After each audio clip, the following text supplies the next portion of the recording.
Hey, welcome to Socialism for All. This file is being recorded for the October 2021 edition of Socialism for All, and it's an audiobook and discussion of The Degeneration of the CPUSA in the 1950s by Haywood. If you like this video, please click like and subscribe and consider supporting us on Patreon. There's a link to Patreon in the video description. So this file is from 1976. Its source is Class Struggle, Journal of Communist Thought, Spring and Summer edition of 1976, number 4 through 5. Transcription by Josh Sykes, HTML markup by Mike B., and it's in the public domain, Marxists Internet Archive 2009.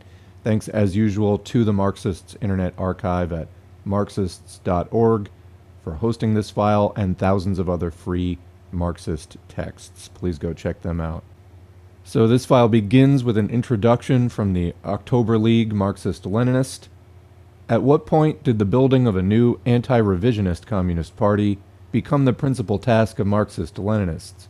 What were the main features of the ideological, political, and organizational degeneration of the Communist Party USA in the 1950s, which made it necessary to do so? These are some of the questions discussed in this article by Harry Haywood, a veteran black communist who has led and been active in the movement for more than 50 years.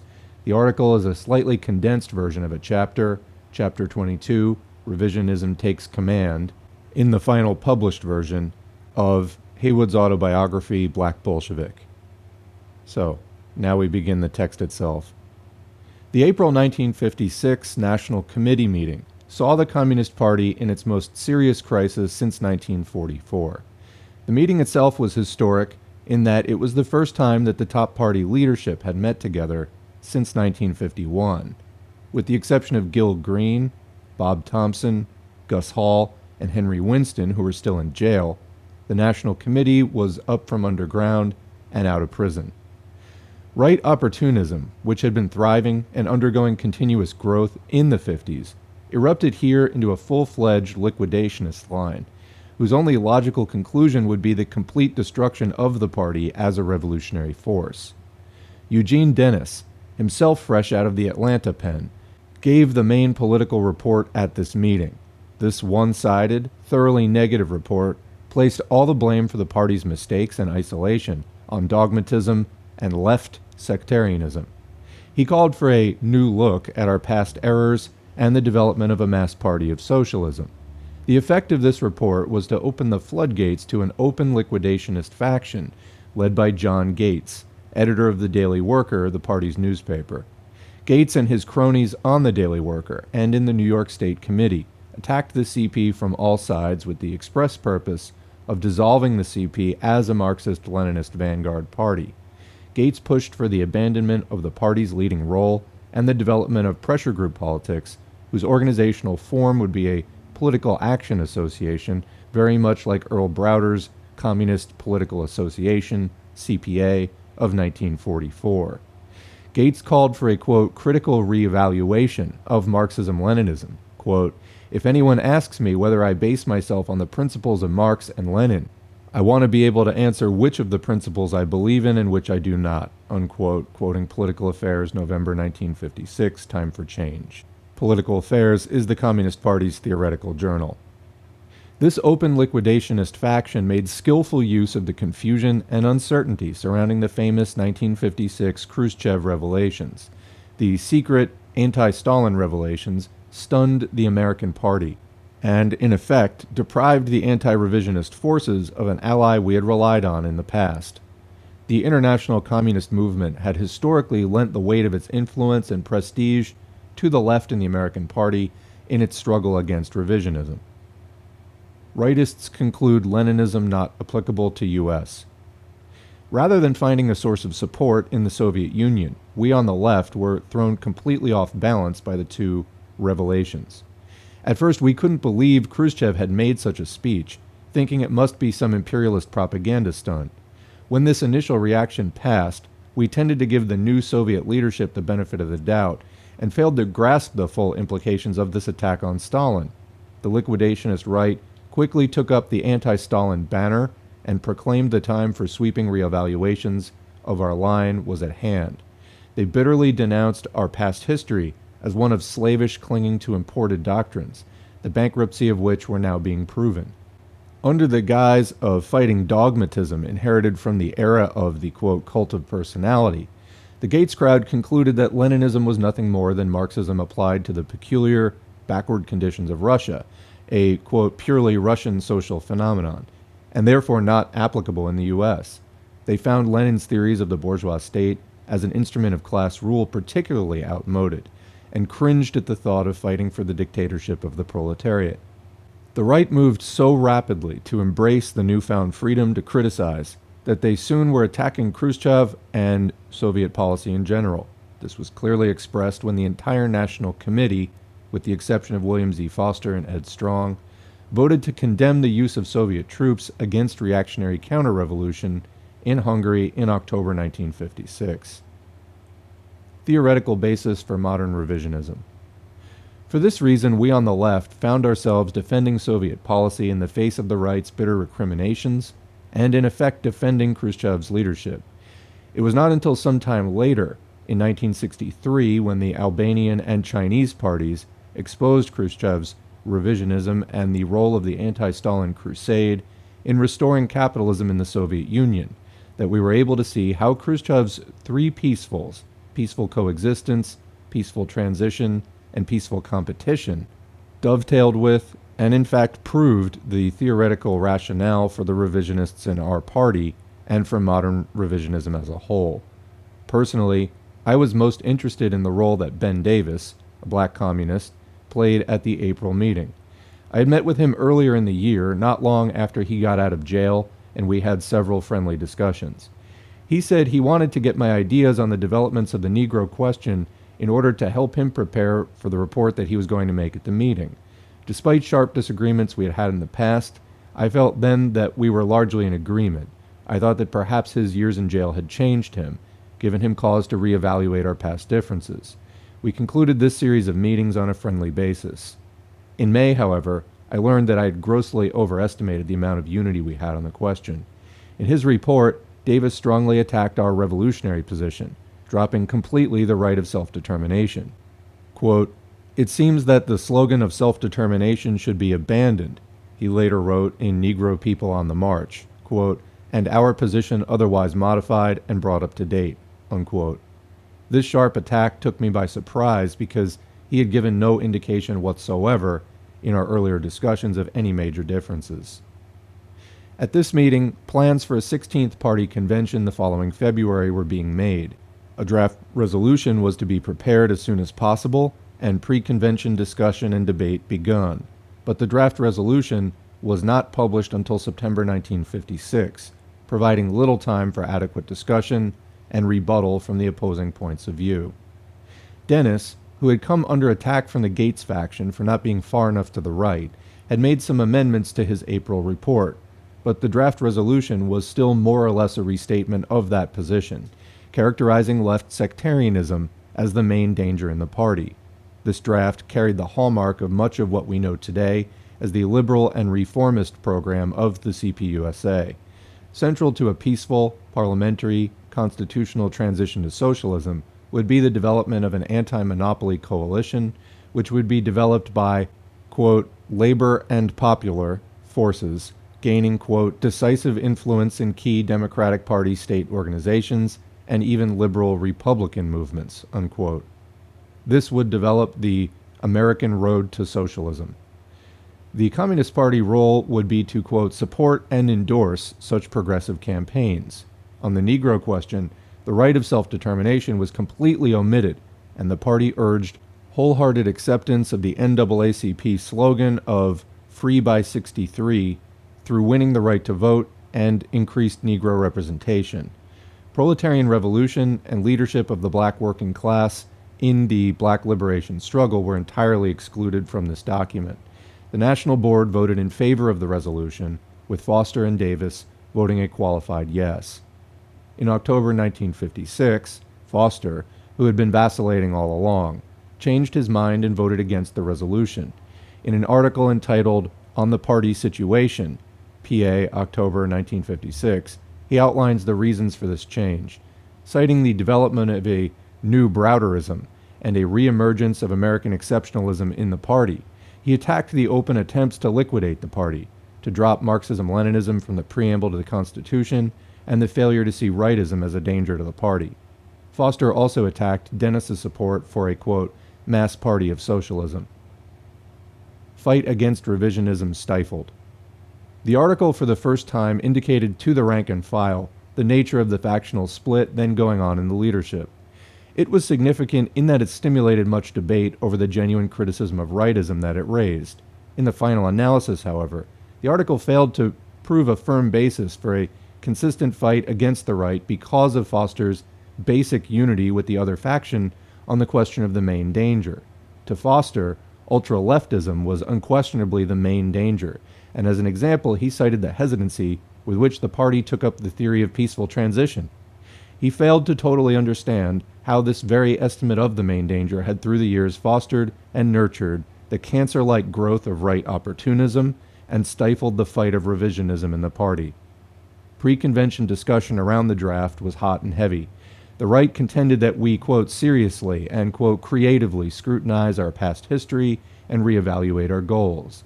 They passed off any criticism of their positions as old and dogmatic, a refusal to consider fresh approaches or make a new start.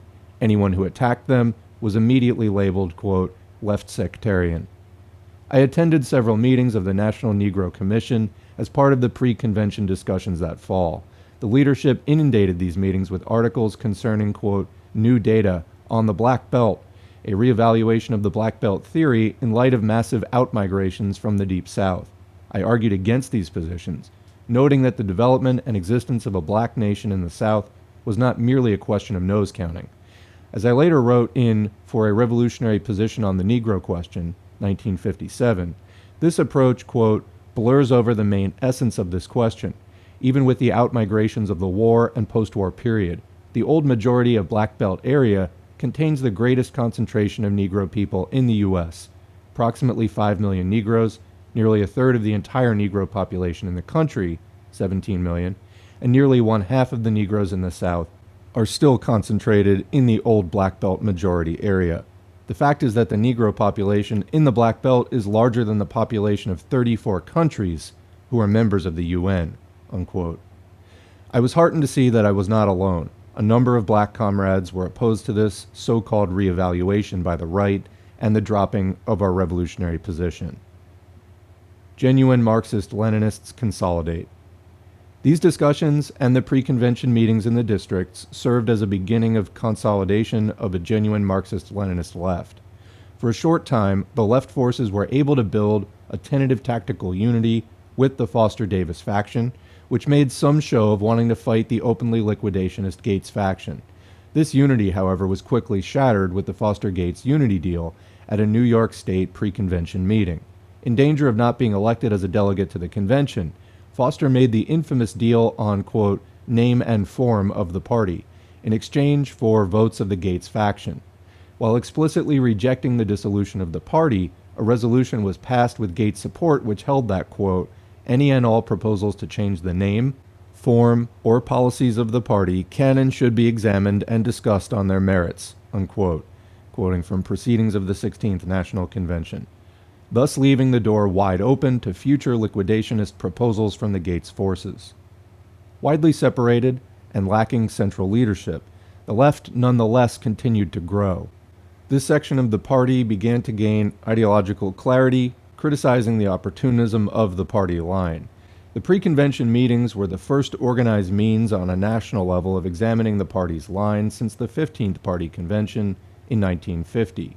Since that time, those who opposed the growing revisionism in the party had remained dispersed and confused, with no regular access to any of the party machinery through which to air their views. The leadership deliberately kept Marxist-Leninist education to a minimum as part of their attempt to maintain the status quo. They had systematically suppressed dissent and all forms of inter-party democracy. Many of the comrades who came together in the Left Caucus at the 16th Party Convention had locally and individually raised struggles against revisionism in their districts, but were pretty much unaware of how widespread dissent was in the party as a whole. We were pleasantly surprised to see just how many cadre there were who still had agreement on the basic principles of Marxism-Leninism, the dictatorship of the proletariat, for the right to self-determination in the Black Belt, in support of proletarian internationalism, and against the theory of peaceful transition to socialism, although there was some confusion on this point as a result of the Khrushchev revelations. The 16th Party Convention. At the time of the convention, February 9 to 12, 1957, three distinct factions had emerged on the right. Gates led a blatant and vulgar far-right group which was openly anti-Soviet and supported both the ideological and physical liquidation of the party. It included men like Blake Charney, the organizational secretary of New York, Joseph Clark, a Daily Worker reporter, and Steve Nelson, the district organizer of Western Pennsylvania. The centrist faction was led by Eugene Dennis and included James Jackson and Jack Stachel. A more covert and insidious right danger, this faction called for ideological liquidation of the party's vanguard role, but favored the maintenance of some sort of social democratic structure from which to wield power. They also openly supported the Soviet Union. The left-of-center faction was represented by Foster and his allies, Ben Davis, Will Weinstone, and Bob Thompson, who was at that time still in jail.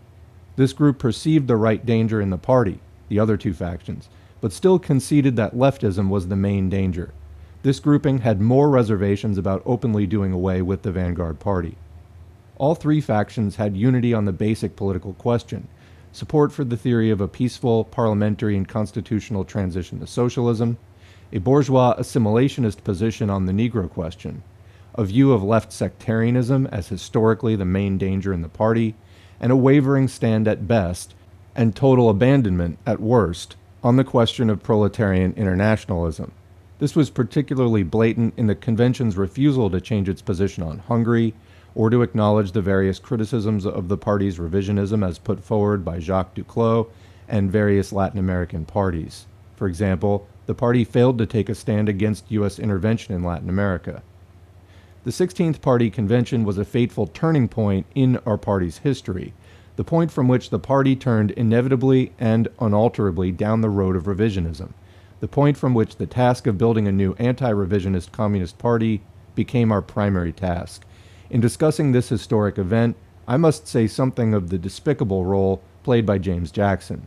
Earlier, he had been sent south by Eugene Dennis, and at the time was secretary of the southern region of the party. It became obvious at the convention that Dennis had sent him south for the purpose of presiding over the liquidation of the party. Jackson never did see the need for the party in the South, and openly stated in the pre-convention discussions that the then existing reformist-led movement organizes, quote, the maximum political, economic, and moral strength of the Negro masses and their white allies to bear upon the monopoly ruling circles, unquote. That's quoting from discussion bulletin number 2. Jackson brought a few Southern delegates with him to the convention, but in the main, the South was represented by proxies, many of whom had never been farther south than Brooklyn. It was his claim that it was too dangerous to bring Southern delegates to the convention. I thought this was rather interesting since we had managed to bring such delegates, including black sharecroppers, in the midst of the worst lynching terror of the 1930s. Discussion of the right of self-determination denied. Jackson actually used these Southern proxies to build a cheering section of his supporters on the floor. The main thrust of the line he pushed was to drop the right of self-determination, which, given the strength of the left at the convention, meant entirely avoiding a discussion of it. Jackson contended that we could develop a program of practical action and deal with the political line at some other time. Together with Carl Winters and Doxey Wilkerson, a member of the Gates faction and soon to quit the party, he wrote the main resolution on the Negro question, a thoroughly reformist document that avoided entirely any fundamental discussion of line or of the right of self-determination. Jackson's efforts to forestall discussion were given material support by an arrangement between our caucus and Foster. It was obvious that Gates was then out to liquidate the party right there on the spot. Foster approached us, seeking to block against the Gates faction, and asked that we support a move to take the question off the convention agenda, to postpone discussion and settlement of the matter to a special national conference on Negro work to be held within 60 days of the convention. The main thing before the convention was to save the party from the open liquidation of Gates.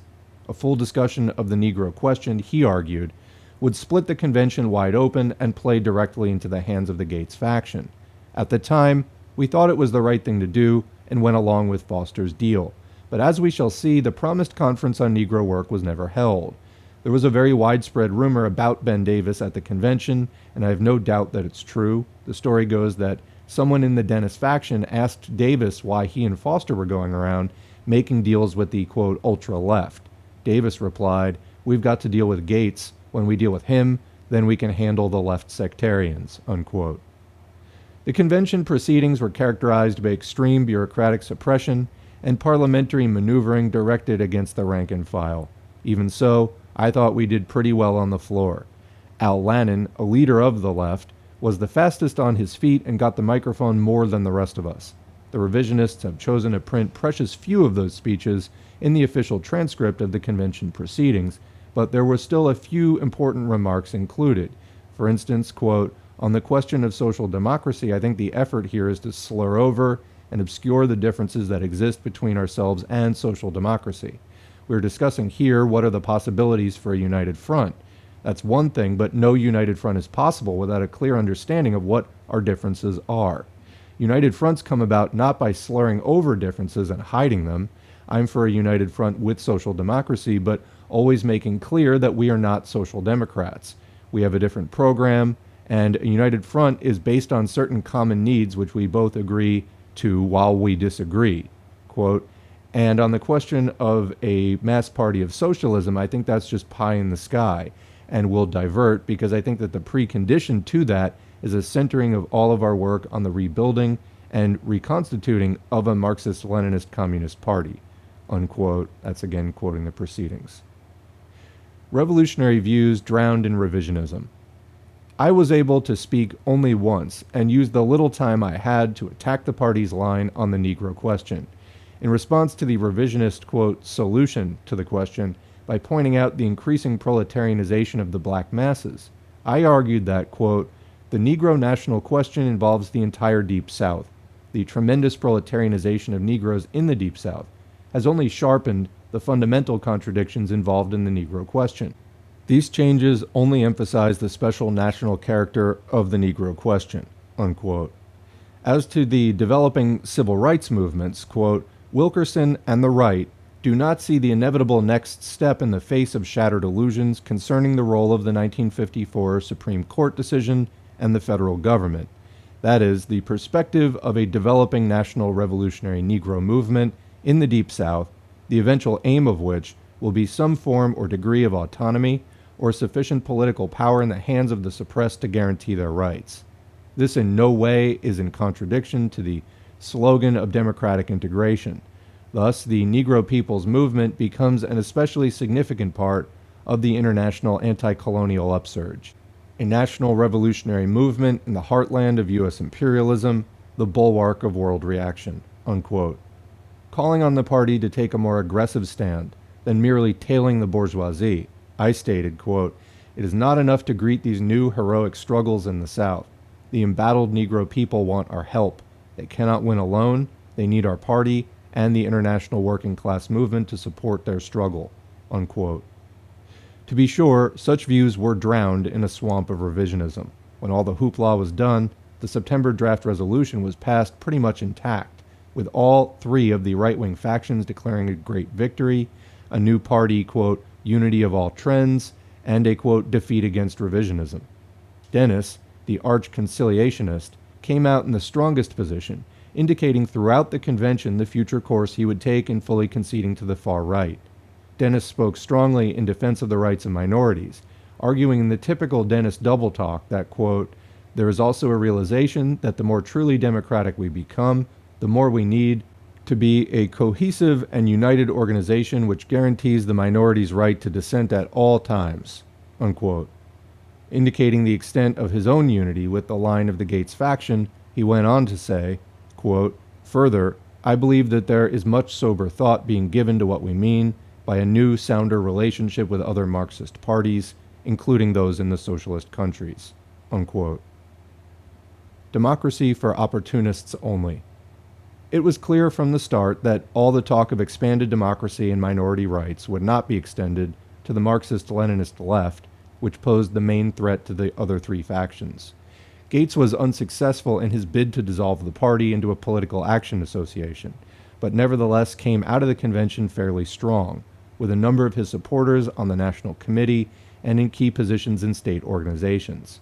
Foster, who had initially expressed the strongest opposition to the line of the resolution, stated, quote, "I want to support this recommendation. I think it is the best we can do under the circumstances," unquote. He then informed the delegates that he had voted for every document in the resolution. This was the last party convention that Foster, then 77 years old, was able to attend. His influence dwindled in the following years until his death in the Soviet Union in September 1961. Perhaps the most controversial of the things he wrote in this last period was a letter to Mao Zedong, praising the progress China had made in the struggle to build socialism and discussing the situation in the U.S. and the world. He received a warm response from Chairman Mao, who thanked Foster for his letter and said, quote, "Allow me on behalf of the Communist Party of China and the Chinese people to extend hearty greetings to you, glorious fighter and leader of the American working class, and we wish you an early recovery," unquote. The letter had been sent in December 1958 without the approval of the party secretariat. They would have liked to have overlooked the matter entirely, but were unable to do so when Foster's letter and Mao's response were published in the New York Times. The party was finally forced to publish the exchange in the March 1959 issue of Political Affairs. Three factions unite to abandon revolution. The so-called unity of all trends, reached at the 16th Party Convention, represented a compromise on fundamental questions, arriving at a formula which legalized the open liquidationist Gates faction within the party and stifled the necessary ideological struggle against revisionism. Thus, although the party avoided an open split, it was saddled with a conciliationist line in a period when ideological confusion was rampant in the ranks. The 16th Party Convention was characterized by the total abandonment of revolutionary line and principle on all questions in favor of a sham unity with the right wing, with each of the three right factions scrambling for position. A gallop to the right under the guise of unity followed the convention, with Dennis putting into practice the thoroughly revisionist program adopted there. The liquidation of the party as a Marxist-Leninist vanguard was further intensified as Dennis made repeated concessions to the open liquidators. In an effort to keep peace with the Gates faction, quote, democracy and public criticism of the party was greatly expanded. Freedom of criticism in this case, meaning the freedom to further hasten the conversion of a communist party into a social democratic party of reforms, the freedom to counterpose bourgeois theories to communist theories. Parentheses, Lenin effectively deals with the criticizers of his day, assorted Bernsteinists and reformists, in Chapter 1 of What is to be Done. While the leadership cried unity of all trends, they actually meant the unprincipled unity of the three right factions in opposition to the left. We in the left attacked this phony unity at the reconvened district convention and played a major role in upsetting the unity slates at the New York State, Brooklyn, and Manhattan County conventions.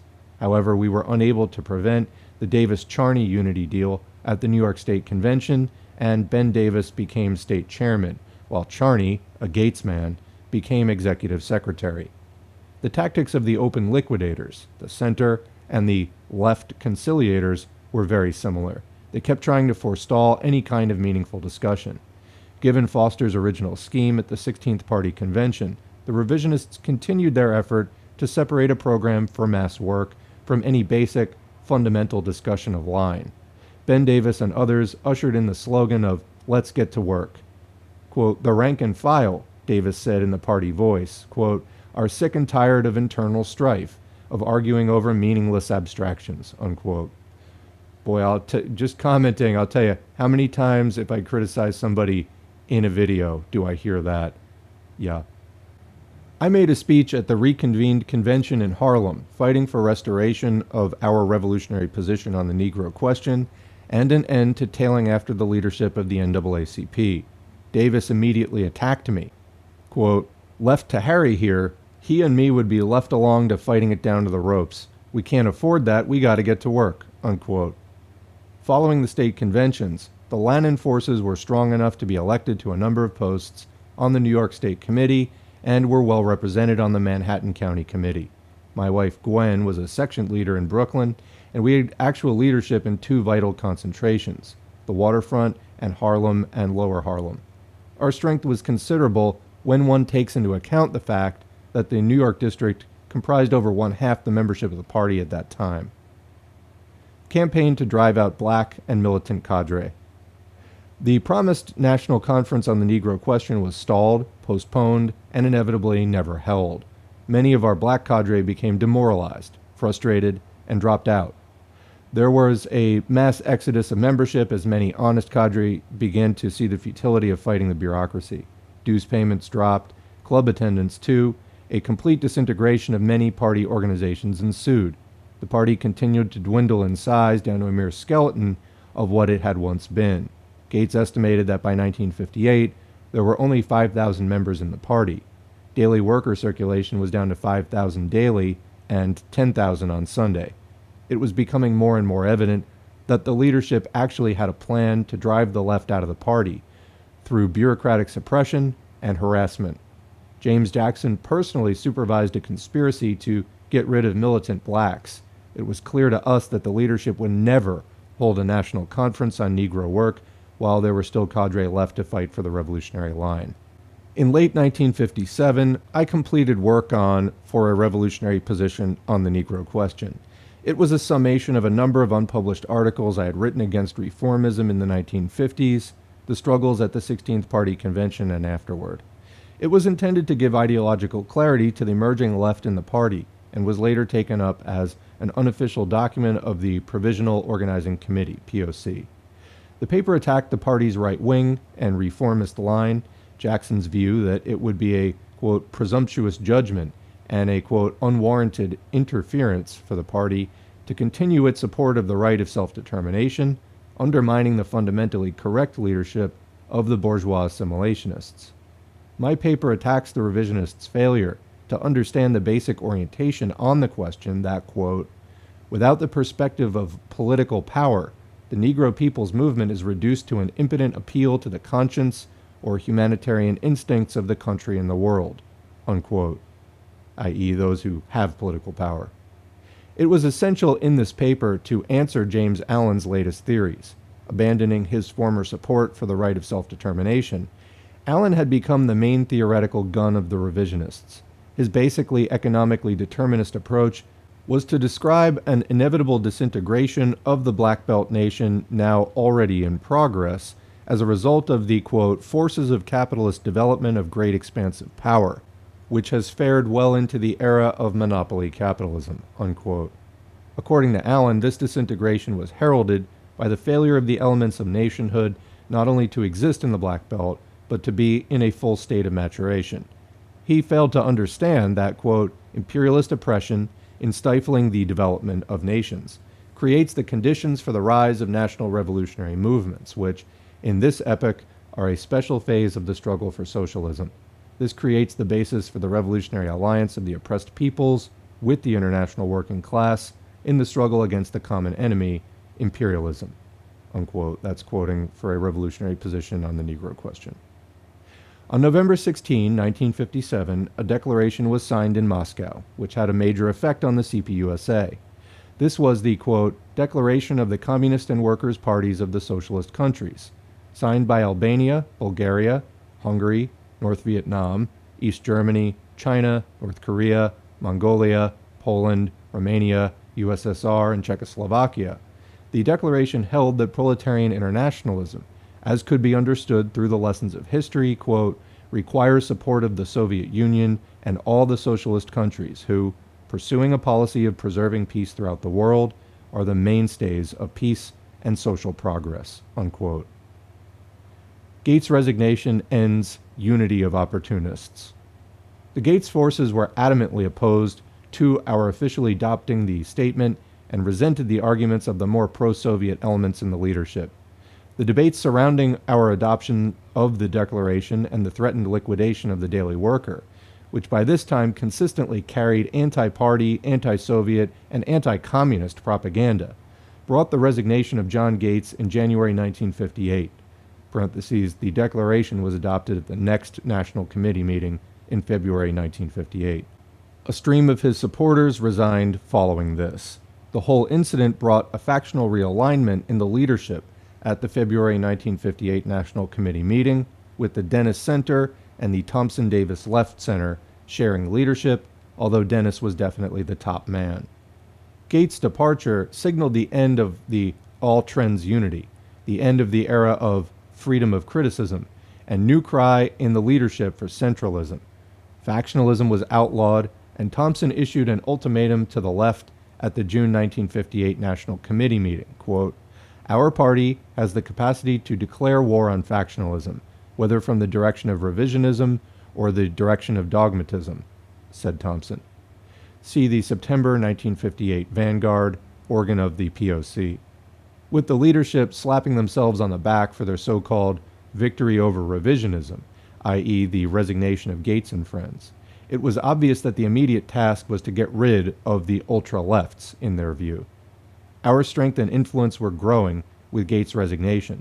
Conditions were favorable for advancing the struggle against revisionism and conciliationism, and for strengthening the leadership and prestige of the consistent Marxist forces. In spite of this situation, however, our left forces, under the leadership of Armando Roman, fell into a series of ultra-left errors, which in the long run led to the dissipation of our prestige and influence, and eventually to our isolation from a large number of honest forces who were in agreement with us. Marxist-Leninists isolated by mistakes. We gradually became more and more oriented towards the narrow, inflexible tactic of attack and exposure. The fundamental political questions upon which the caucus was founded became relegated to secondary importance, as we largely confined ourselves to attacking the party's position. Our purely oppositionist tactics, combined with a refusal to participate in mass work, enabled party leadership to portray us as anti-party and disruptive elements. Some of the most blatant ultra-left errors of this period included a refusal to accept posts on the Manhattan County staff, particularly Armando's refusal to accept the key post of education director of the county, the boycott of the Daily Worker even after the resignation of Gates, and the failure to fight publication of articles stating our political position through official channels of the party. I must admit self-critically that I tended to overlook these errors, thinking they were just individual mistakes of a tactical nature, not the reflection of an entire ultra-left line. I dare say that after years of fighting such right-wingers, many other comrades in the caucus made the same mistakes. With Thompson's ultimatum to the left, many of us began to think that we would soon be expelled from the party, and agreed with Armando's view that we should openly split with the party, a decision the timing of which I now think was incorrect, and played directly into the hands of the revisionists, who were able to isolate us even further from the rank and file. This decision resulted in the formation of the Provisional Organizing Committee for a Communist Party, POC, founded in August 1958. About 83 delegates, mostly black and Puerto Rican working-class cadre, attended the founding conference in New York. There was much enthusiasm, even euphoria, at the conference. We thought we were really on the way to building a new party. For all our fond hopes, the POC continued under Armando's leadership in an isolationist line, and soon deteriorated into an ultra-left sect. There was an absolute refusal to apply theory to practice and become involved in the day-to-day work among the masses, a rejection on principle of any compromise under any circumstances over any questions, even over purely practical matters. Those who opposed such dogmatism were promptly labeled conciliationists. The POC was rife with inter-caucus witch hunts, personal slander, and character assassination. Armando set himself up as an infallible demigod who instinctively could sniff out not only the conciliators in our ranks, but the conciliators of the conciliators. There was, to many of us, the distinct smell of police agentry about all this. In October 1958, Armando called together a rump conference to have Gwen, myself, and a number of other comrades expelled from the POC. This followed a number of splits with leading comrades, all of which had been initiated by Armando. I had unwittingly allowed myself to be a part of some of this. It began to smell a little fishy to me, though, and I demanded an investigation and the opening of all files. The result was a slander campaign against me, questioning my motives, and charging me with abandoning principle, and finally my expulsion. Comment, I gotta say, these are all the things I hate about organization work. It's, in times of action, when you're getting somewhere, tremendous. But man, when there are not major gains being made in the world at large, this kind of shit, just horrible. Anyway, it's just even reading about it secondhand, it just drains the life out of me. All right. Opportunists fully exposed as agents of bourgeoisie. Our hopes for a new party went pretty much down the drain with this, and I was at loose ends. I wondered what to do next. I hadn't been expelled from the CPUSA yet, though everyone else around me had been. I figured that they wanted to isolate me completely before they expelled me. Only in 1959, with most of the left out of the party, did the leadership fully expose their political positions in the draft resolution for the 17th Party conventions. The resolution represented the nearly complete victory of the right and an indication to me of just how insidious and dangerous an enemy revisionism is, having point by point, step by step, stripped away all our revolutionary principles in the name of fighting for them. The right wing of the party were not just less militant fighters, but actually the agents of the bourgeoisie who had succeeded in gaining control of the party. After seeing Jackson's crude and blatantly reformist program on the Negro question, I decided to write an article for PA as part of the pre-convention discussion. By this time, Jackson had developed the party's reformist line to its logical conclusion, a full-blown melting pot theory, and I lambasted him accordingly. The article was never printed, but Briggs rewrote it, and purportedly it was distributed at the 17th Party Convention by the California delegation. Though the paper caused quite a stir, the revisionist line on the Negro question was officially adopted at the convention. The right of self-determination formally dropped. I think that Briggs' paper was just what Dennis and Jackson needed to get rid of me. Following the convention, Jackson took a trip across country. On his way to Los Angeles, he stopped in Mexico City and met with a number of friends there. My good friend Elizabeth Catlett de Mora was among them and asked Jackson about me. "Oh, he's been expelled," he said. "He's a good guy, but we just had some differences." And that's how I found out, after 36 years, that I'd been expelled from the Communist Party USA. Party destroyed as vanguard. And so the right was ultimately victorious in the party's third major crisis, the struggle against Lovestone and Browder being the first two. Under the guise of attacking an often elusive and ephemeral left sectarianism and dogmatism, they destroyed the party as a vanguard force, irrevocably shoving it down the road to revisionism and counter-revolution. It's true that there were, from time to time, ultra-left currents in the party, particularly in the Browder and post-Browder period. These currents developed in response to the overwhelming rightism of the party leadership, as a result of the failure to involve cadre in political education and the failure to play a leading role in the mass movements. But at no time could these leftist deviations have been considered the main danger to the party. Further, most of what had been labeled by the leadership as left sectarian were actually honest attempts to oppose the rightist line and bureaucracy, not the purism and isolationism, the running ahead of the masses which characterizes ultra-leftism. In basing themselves on the thesis that left sectarianism constituted the main danger and was primarily responsible for the isolation of the party, the right obscured the whole of class struggle in this country.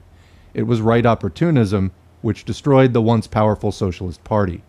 It was, as we have seen, right opportunism, expressed in Lovestone's theory of continued prosperity and American exemption from economic crisis which provoked the first party crisis in 1927.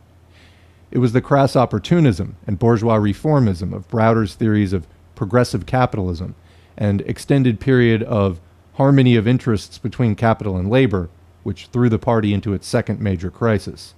And once again, it was right opportunism, this time expressed largely in the slogan of peaceful parliamentary and constitutional transition to socialism, which plunged the party into its third and fatal crisis.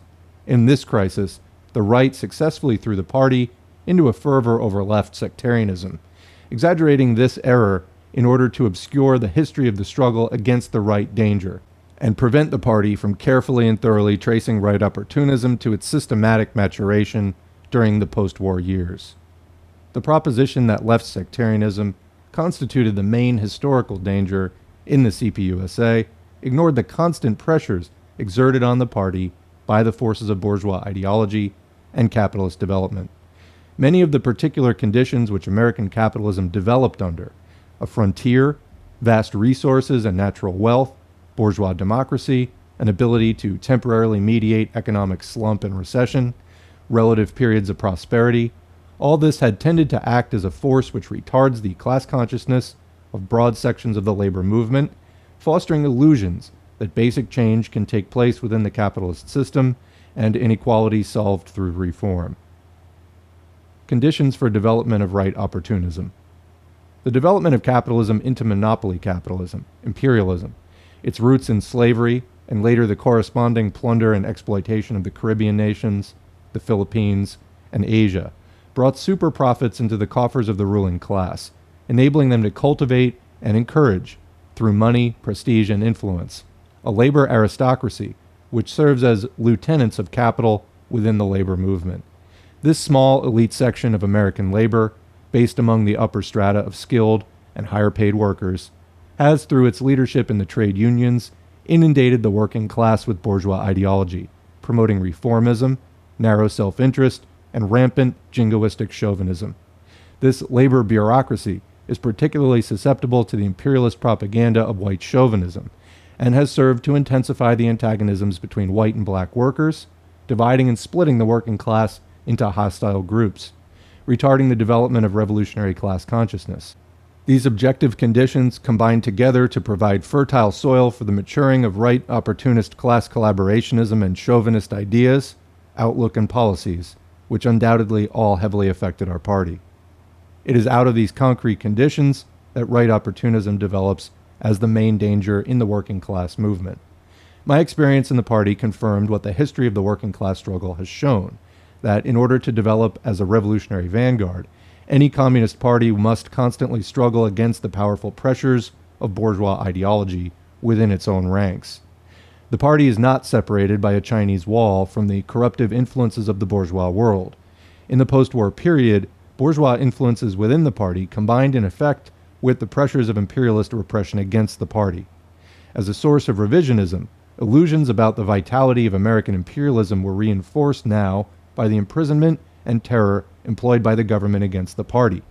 Under these circumstances, the shallowness of the correction, quote-unquote, of the 1945 errors became apparent. Illusions about the possibility of continued alliance with the liberal bourgeoisie continued to be the center of the political orientation of the party leadership. Simultaneously, under the pressure of the Smith Act prosecutions, the party leadership developed the dogma of peaceful transition to socialism. Without a thorough purge of Browderism, the party preserved and built up a bureaucracy effectively insulated against the operation of the Marxist-Leninist practice of criticism and self-criticism. In this way, not only was the ideological level of our party forced to remain at a low level, but at the same time, unification, purification, and corrective replacements of leadership were made almost impossible. So that's the end of the audiobook. What do you think? So, for my part, I would just make a few comments here. Post-World War II, we saw the Republican Party, so the more reactionary branch of the 1% controlled bourgeois parties, Democrats and Republicans, in the U.S. take Congress. This was really unusual because they didn't normally hold Congress. And in fact, they wouldn't again until the 90s with Newt Gingrich. But that was the time of the Second Red Scare, post-World War II.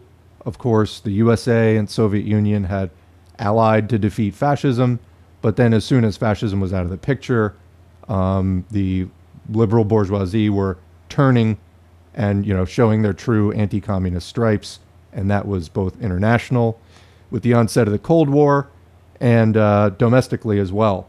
So this is, one of the tragedies of the Popular Front against fascism is that, when socialists align with liberals to defeat fascism, they will stab you in the back as soon as you're done. So That was a lesson not yet learned at that point, just after World War II.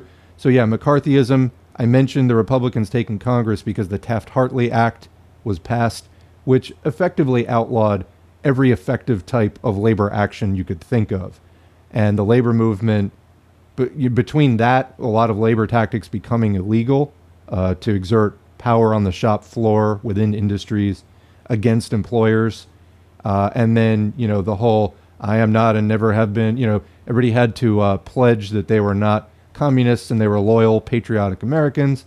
Basically, all the blacklisting and all of the witch hunting that went on during this period caused a purge of any kind of radical out of any position of significant influence within U.S. civil society, including labor unions, etc.